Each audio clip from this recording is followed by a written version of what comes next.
निलंगा येथे महिलांचा पर्यावरणपूरक शेती क्रांतीकडे भक्कम टप्पा 5 दिवसीय सेंद्रिय शेती प्रशिक्षण संपन्न.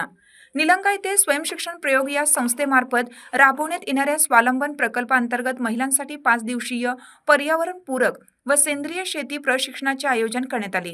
दिनांक 22 नोव्हेंबर 2025 ते 26 नोव्हेंबर 2025 या 5 दिवसांच्या कालावधीत हे सर्व समावेशक व ज्ञानवर्धक प्रशिक्षण उत्साहात पार पडले.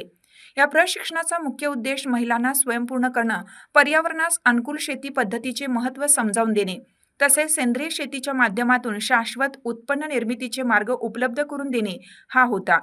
प्रशिक्षणातील मुख्य मुद्दे व उपक्रम: सेंद्रिय शेतीची संकल्पना व गरज, रासायनिक शेतीमुळे होणारे दुष्परिणाम व सेंद्रिय शेतीचे आरोग्यदायी टिकाऊ फायदे याची सविस्तर मांडणी, सेंद्रिय निविष्ठा तयार करण्याच्या पद्धती, जीवामृत, घन जीवामृत, दशपर्णी, अर्क, कंपोस्ट खत, कीटकनाशके यासारख्या पदार्थांच्या तयार करण्याची प्रत्यक्ष माहिती, शेतीपूरक व्यवसाय, शेळ्या मेंढ्या पालन, पक्षीपालन, गांडूळ खत निर्मिती, भाज्यांचे घरगुती उत्पादन इत्यादींचे मार्गदर्शन.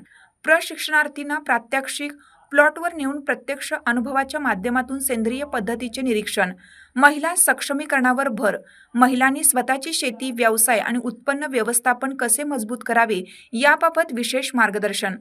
प्रशिक्षणाचे नियोजन व मार्गदर्शन: सदर प्रशिक्षण कार्यक्रमाचे नियोजन जिल्हा व्यवस्थापक श्री दीपक लांडगे यांच्या मार्गदर्शनाखाली प्रभावीरित्या करण्यात आले.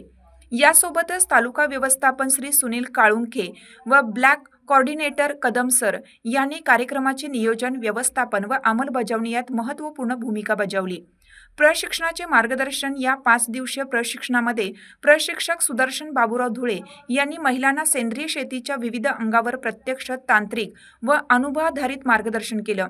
प्रात्यक्षिकांसोबतच महिलांच्या शंकांचे समाधान करून त्यांना अधिक आत्मविश्वासाने सेंद्रिय शेतीकडे वळवण्यासाठी प्रोत्साहित केले. या प्रशिक्षणामध्ये मोठ्या संख्येने महिलांनी सहभाग घेतला. त्यांना मिळालेल्या माहितीमुळे सेंद्रिय शेतीबद्दल सकारात्मक दृष्टिकोन निर्माण झाला असून आगामी काळात पर्यावरणपूरक शेतकरी बनण्याचा निर्धार त्यांनी व्यक्त केला आहे. कायदा लाईव्ह बातमीसाठी शिरूर अनंतपाळ तालुका प्रतिनिधी फतेह अली खान पठाण, संपादक सौदागर मोहम्मद रफी. ताज्या घडामोडी जाणून घेण्यासाठी कायदा लाईव्ह न्यूज या यूट्यूब चॅनलला सबस्क्राईब करा. बेल आयकॉनवर क्लिक करा. लाईक, कमेंट, शेअर करायला विसरू नका.